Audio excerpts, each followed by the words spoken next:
What's up, Taiwan? I'm Ethan Liu with news from here in Taiwan and around the world. A teenage Taiwanese pitcher is heading to the U.S. to join the major leagues. 18-year-old Yang Lianxi has signed for the San Francisco Giants for $500,000. Giant scouts had their eye on Yang because of his fastball, clocking in at up to 150 kilometers an hour. Two other young Taiwanese pitchers signed MLB contracts last year. An Yilan County family is holding tight to a tradition of hand-making high-quality gongs. The family's workshop is beloved by percussionists and is now in its third generation. Zhang Mantres takes a look inside.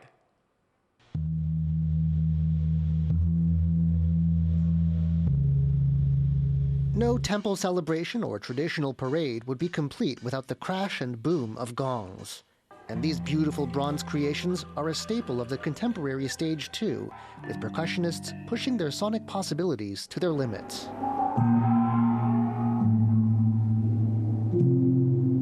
Buy a professional-grade gong in Taiwan today, and there's a serious chance you're buying a piece forged by 71-year-old master craftsman Lin Lieji.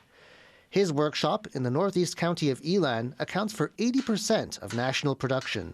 A remarkable feat, considering his gongs are completely made by hand. A single step, like hammering the sides until they curve just right, can take hours. But this kind of care is what gives the gongs their famed quality.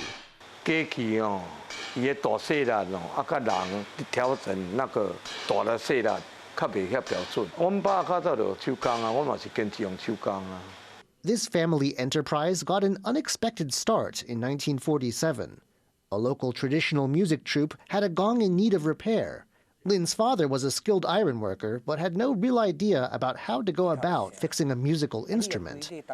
Luckily, the repair was a success, and in the decades that followed, gongs took over the workshop, making its reputation internationally.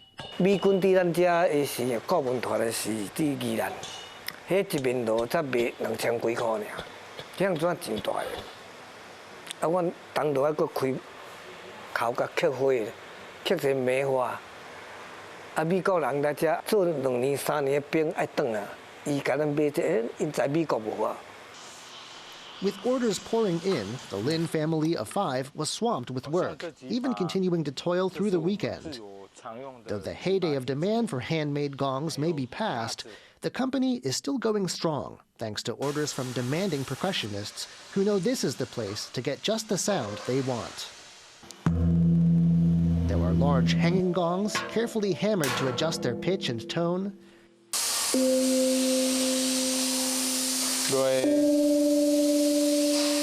And there are whole sets of smaller gongs, able to play melodies over several octaves. Each is fine-tuned before being shipped out. Now the workshop is in its third generation of family ownership. Son Lin Haoxian first picked up a hammer to help out in grade 6. But he had his heart set on medical school and a career as a doctor. One day, however, as he struggled to work on one of his father's gongs, he realized how much more he still had to learn about the art, and that here in the workshop was where he really belonged. 曾经试着下去焊一面螺啦，一面螺焊一个早上焊不完。但他就后来就是奇怪，我焊一面螺可能2个小时就好了，或是1个半小时就好了。他就在外面会一直看，我就一直焊，一直破洞，一直焊，一直破洞，就一直在补那些破洞。Having a son to carry on the business is something that makes the elder Lin happy. Old age and years of testing gongs at close quarters have left him hard of hearing. The family hopes to keep the business going through more generations, cementing its place as a center of traditional culture and refined technique. John Su and John Van Trieste for TaiwanPlus. On January 23, 2020, Wuhan, China became the first city in the world to enter strict lockdown over the spread of the deadly coronavirus. 5 years later, Wuhan's residents and officials are hoping to move on. Harel Hughes reports. On the outskirts of Wuhan, China, sits a relic of the COVID-19 pandemic, an emergency field hospital, once a symbol of China's fight against the deadly virus, now empty, boarded up, and forgotten. 我感觉是往前走了，就是这样的记忆，就是越来越模糊了，然后感觉，但是还是会受到这样的影响，就会觉得这几年过得比较艰难，会有一下这样的印象。但是新的生活还是开始了，我觉得是这样。5 years ago, Wuhan's doctors flagged a SARS-like virus spreading throughout the city, traced to a local market.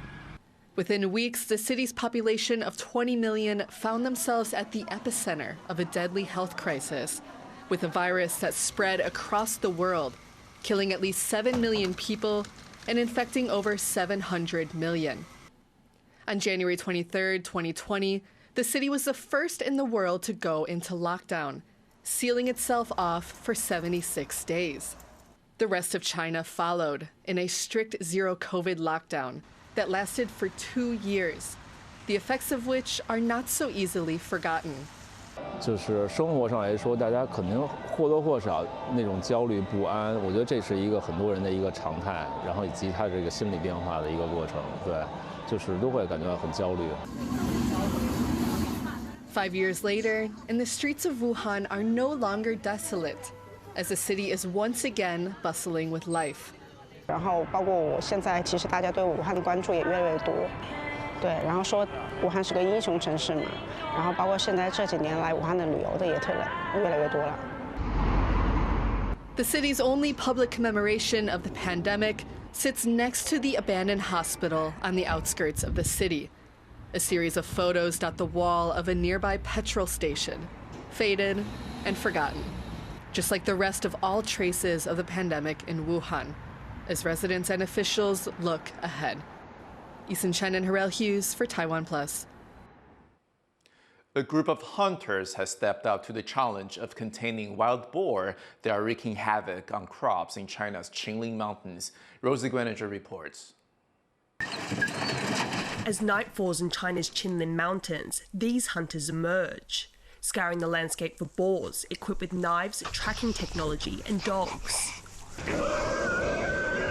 Dubbed city hunters, these men have taken on the task of culling the wild tusked pigs, which have run rampant in the region and gained a reputation for devastating local crops. 这是一个公益性的护农，因为我们村呢也就在山区旁边，我们村的庄稼也有，就是每年有受害，所以说我们就是当时我们就是因为好玩吧，跟着一位老大哥带着我们一起去打野猪，打了一次我们就感觉哎挺好的。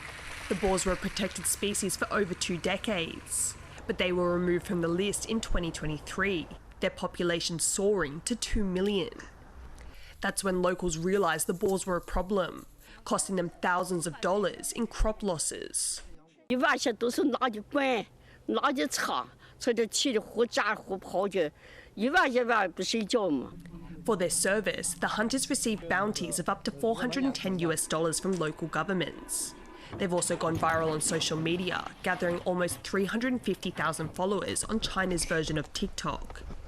These men hope to use social media to earn enough money to cover their expenses through advertising and selling hunting products. 前前后后花了大概有100多万，100多万就是不到2年时间，从我们开始玩到现在。收益的话，现在拍抖音还能补贴一点，就是大概抖音能挣个30多万吧。But there are those who disagree with their practices. Some followers say the use of hunting dogs is inhumane, while animal rights groups claim the boars are important in providing a food source for other endangered species. But with no government push to implement better crop protection or provide compensation for losses, these hunters are the farmers' last resort for helping them safeguard their livelihoods. James Lin and Rosie Gueninger for TaiwanPlus. Thank you for watching today's What's Up Taiwan. I'm Ethan. You'll take care, and I'll see you next time.